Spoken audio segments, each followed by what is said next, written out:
Olá, eu me chamo Gisele Vitória, sou aluna do curso de Arquitetura e Urbanismo da Uninassal Vilhena, estou cursando o 6º período e no vídeo de hoje eu vou falar sobre pórticos.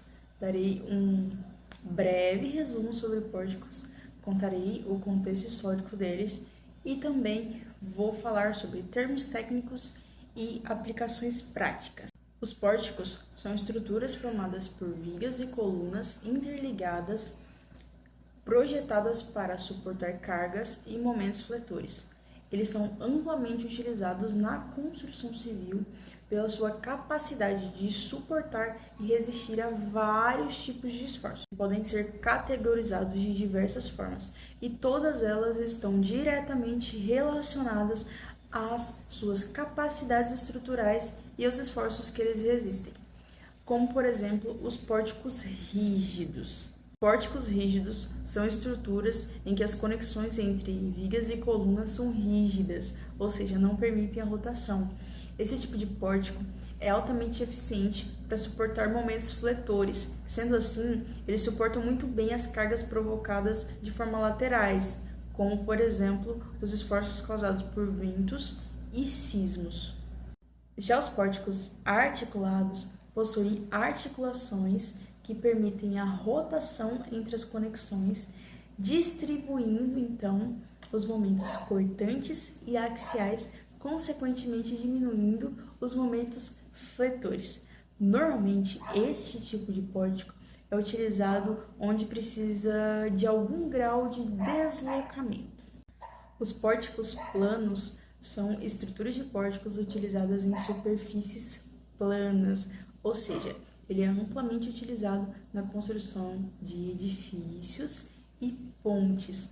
São pórticos mais simplificados, ou seja, facilita muito a sua construção e análise. Agora que você já compreendeu melhor os modelos existentes de pórticos, nós vamos nos aprofundar nos componentes que constituem um pórtico e fazem com que eles resistam a todas essas cargas anteriormente citadas. Como, por exemplo, as vigas, que são elementos horizontais que distribuem os esforços para as colunas. As vigas, elas são elementos fundamentais para a constituição de um pórtico. As colunas são elementos verticais que recebem esses esforços e distribuem entre as fundações. As colunas são muito importantes para suportar tanto esforços axiais quanto momentos fletores.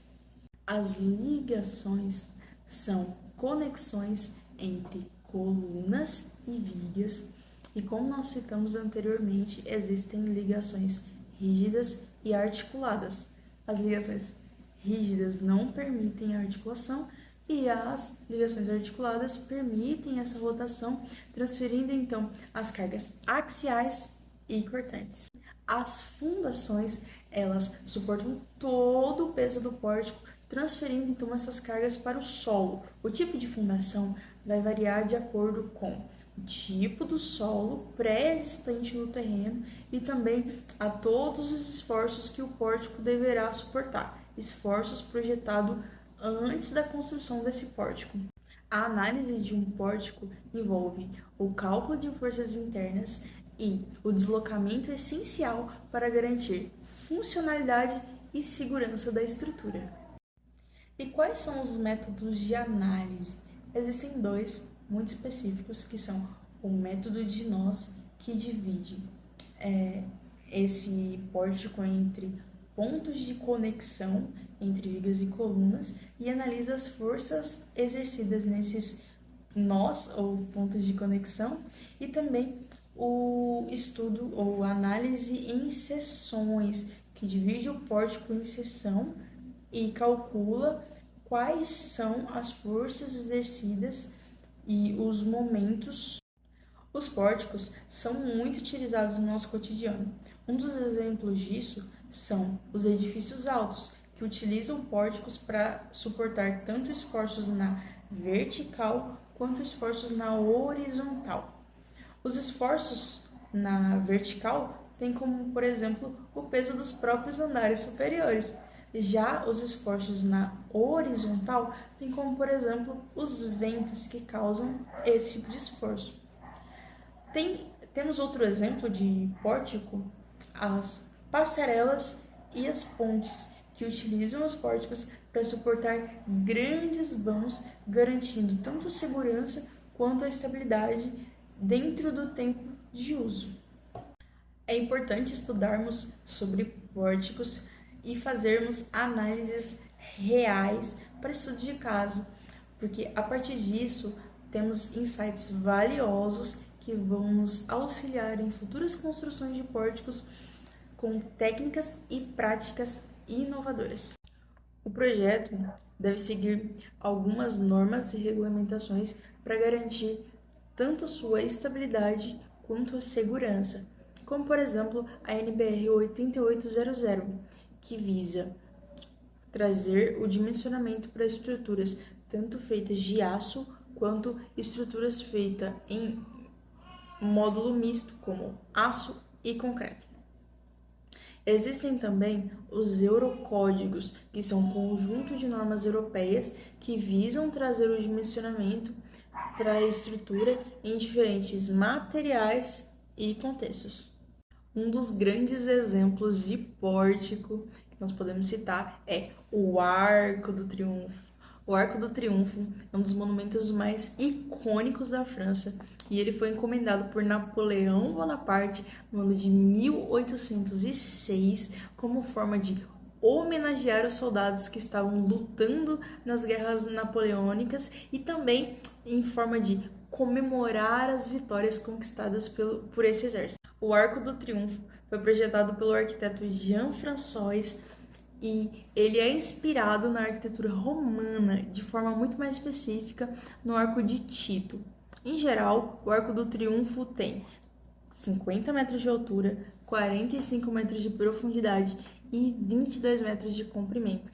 Além disso, ele apresenta algumas características como figuras alegóricas que representam as cenas de guerra e também a própria história da França. Desde 1921, o Arco do Triunfo abriga a Tumba do Soldado Desconhecido, que nada mais é do que uma homenagem a todos os soldados franceses que infelizmente perderam a vida na Primeira Guerra Mundial. Além disso, todos os dias às 18h30 é acesa uma chama como forma de tributo contínuo por esses soldados que dedicaram a sua vida à segurança da França. O Arco do Triunfo é muito mais do que um monumento militar. Ele é um símbolo de coletividade entre os franceses e também preserva as raízes e a história da França. Além de tudo isso, o Arco do Triunfo oferece para os visitantes uma vista panorâmica da cidade francesa através da sua plataforma de observação. Além da sua relevância histórica e cultural, o Arco do Triunfo também apresenta grande importância quando a gente fala da arquitetura estrutural. Apesar de os elementos arquitetônicos presentes nesse pórtico serem um clássico exemplo de arquitetura monumental e o que impossibilita de ser utilizado na arquitetura convencional, existem muitos princípios de engenharia básicos presentes nesse pórtico que valem muito a pena serem discutidos nesse vídeo. Composto por duas colunas que suportam o arco em forma de abóbada e, embora seja estilisticamente ornamentado, ele apresenta características que o configura como um pórtico rígido. No Arco do Triunfo, as colunas vão distribuir todas as cargas verticais para a fundação. Já os arcos em forma de abóbada, que vão se comportar como vigas horizontais, eles vão distribuir as cargas na extremidade da edificação, ou melhor, na extensão da edificação. A rigidez, ela vai se dar pelas articulações monolíticas ou, de forma mais resumida, pela falta de articulação presente nesse pórtico. A sua estrutura apesar de ser muito antiga, oferece lições valiosíssimas tanto de análises arquitetônicas quanto análises estruturais voltadas para a engenharia. Então, por isso, nós precisamos tratar com grande relevância esse monumento que é uma joia de estudo, tanto para os arquitetos quanto para os engenheiros. O Arco do Triunfo é um exemplo extraordinário de como princípios da arquitetura estrutural podem ser aplicados a projetos arquitetônicos de grande escala. A fundação do Arco do Triunfo foi projetada não só para resistir o peso da edificação, mas também para resistir os movimentos fletores e as cargas laterais distribuídas pelas colunas do pórtico. Além disso, para apresentar solidez e resistência ao longo dos anos, apesar de todas as variáveis presentes nas condições geotécnicas do solo francês. As colunas desempenham um papel crucial, não só de resistir o próprio peso do pórtico, mas também de resistir esforços de forma horizontal, como por exemplo o esforço ocasionado pelo vento que faz força ali de forma contínua. Se você assistiu esse vídeo até aqui, acredito que tenha gostado. Então, muito obrigado por ter destinado o seu tempo precioso acompanhando a minha linha de raciocínio sobre estruturas de pórtico. Até uma próxima oportunidade!